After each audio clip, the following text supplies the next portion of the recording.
दर्शक बंधु आमर आउ एक नुआ वीडियो को आमे आपन को स्वागत करूछु।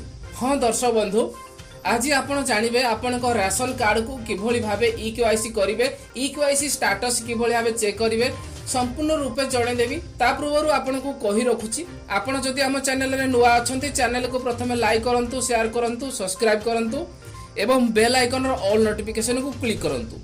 हाँ दर्शक बंधु सर्वप्रथमे आमे जेकोसी वीडियो अपलोड करिवु तार नोटिफिकेशन मध्ये आपण पाई परिबे।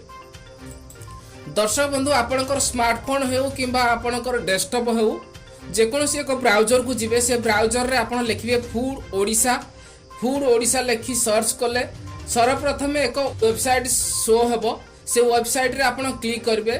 क्लिक कर साइला परे आपणकर गोटे पेज शो हेबो। से पेज रे प्रथमे गोटे पॉपअप शो होउची। से पॉपअप रे लिखा होची गोटिए देश गोटिए राशन कार्ड संबंधरे कोनोसी आपत्ति अभियोग पाई आपण टोल फ्री नंबर 1445 रे जोगाजोग करंतु। हाँ दर्शक बंधु एही नंबर रे आपण कोनोसी आपत्ति अभियोग करि पारंती मध्य सेही पॉपअप को आपण छकी मारिबे।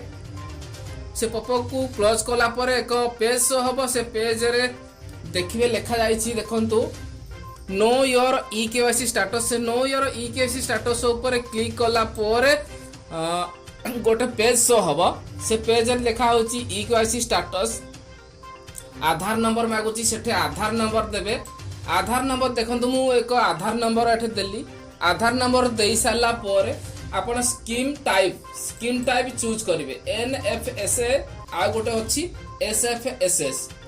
आपण जातीय खाद्य सुरक्षा एनएफएसए नेशनल फूड्स आ गोटे होची स्टेट एसएफएसए। आपण नेशनल रे आपण क्लिक करिवे। एनएफएसए रे जदी अछि आपण सेटा रे क्लिक करला परे आपण गेट ओटीपी रे क्लिक करिवे। प्रोसेसिंग नबो ओटीपी मध्ये जाउची देखंतु ओटीपी सेंड सक्सेसफुली। सेटे क्लिक कली। क्लिक कला परे रजिस्ट्रेशन नंबर को एक ओटीपी जीवो। से ओटीपी को आनी कि आपण एठे एंटर करिवे।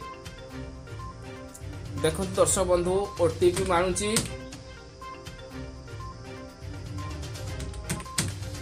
ओटीपी एंटर कर साला पर गेट डिटेल्स रे क्लिक करिवे। गेट डिटेल्स रे क्लिक कला पर किसी समय प्रोसेसिंग हबो। प्रोसेसिंग हेई आपनकर संपूर्ण डिटेल्स टी आसीओ हारी। आपनकर ईकेवाईसी स्टेटस टी आसीओ हारी।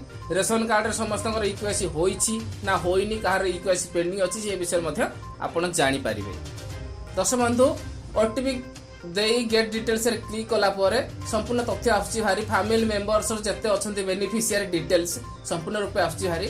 एई भली भाबे दर्शक बंधु आपण आपनकर ration card number T entry करी आपण मध्य आपनकर ईकेवाईसी स्टेटस चेक करि परिबे। तो दर्शक बंधु आगो को आहुरी एई भली रो नुवा नुवा वीडियो देखिया पाई, विभिन्न प्रकार स्कीम अपडेट जानिया पाई आपण आम चैनल सहित जड़ित रहंतु। ता सहित चैनल को सपोर्ट करंतु, लाइक शेयर सब्सक्राइब करी। धन्यवाद दर्शक बंधु।